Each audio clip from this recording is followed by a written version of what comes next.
Let's go across to Yogendra Yadav of Swaraj, India. He's travelled with a group to Madhya Pradesh to take stock of the situation on the ground. Yogendra, thanks very much for joining us. You know, we're not getting into politics because it becomes between the Congress party and the ruling party, and we don't want to go down that road. But since you have travelled through the state, give us a sense of what you've seen. What is the ground situation today?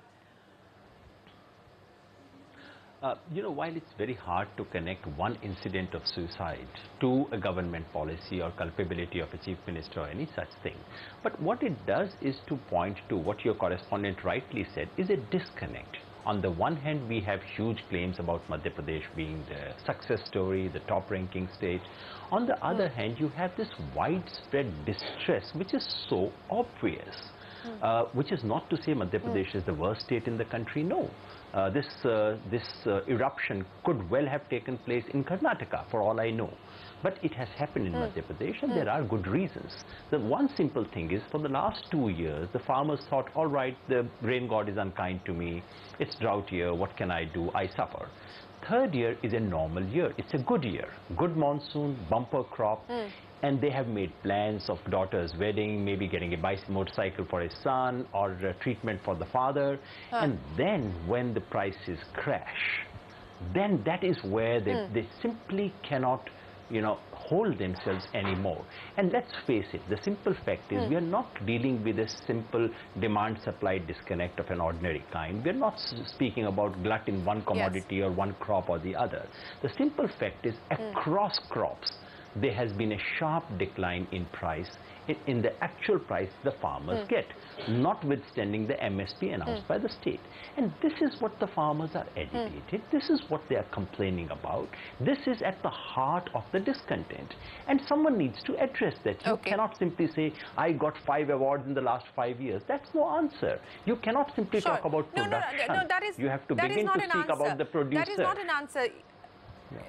No, that is not an answer, Yogendra, but I wanted to ask you, since we are talking about this disconnect that Archana pointed out, one of the other issues is that, for instance, in Maharashtra, this farm loan waiver has been announced.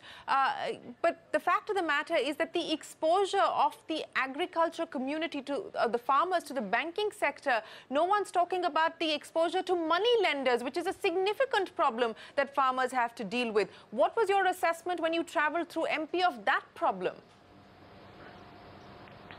Number one, it cannot be anyone's case that farm loan waiver is the most important issue in the current agitation. Prices are the real first issue that needs to be addressed. And in the farm loan, you're rightly saying there are 3 kinds of sources. There is commercial bank loans, which are talked about, has good data. Then you have these local regional banks, cooperative banks, non-scheduled banks. And then, of course, there's the money lender, who charges exorbitant interest rates and for which no one almost has any solution. So I agree that we are talking about an amount, and loan waiver by itself cannot be the solution.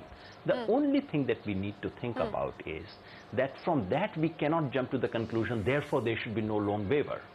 On a day when we have been talking about telecom and power sector bailout. I mean, this is in today's newspaper. The front pages of newspapers talk about telecom bailout. They talk about power sector. So we cannot apply double standards.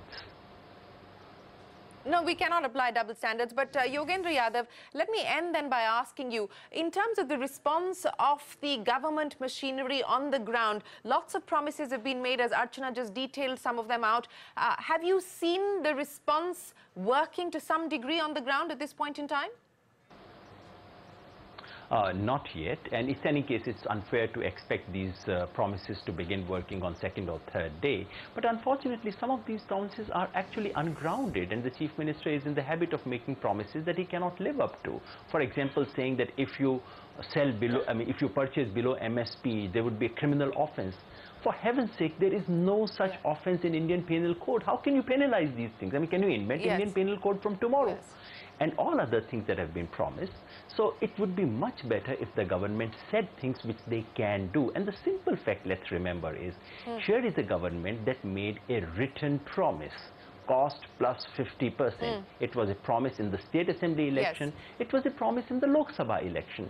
Now if someone turns around and says, why don't you do it? This looks like a very legitimate question to me in a democratic setting. Yes, you have to talk economics, you have to talk everything else, but in the last instance, you have to remember that you made this promise, and that is what farmers are asking for. Yeah.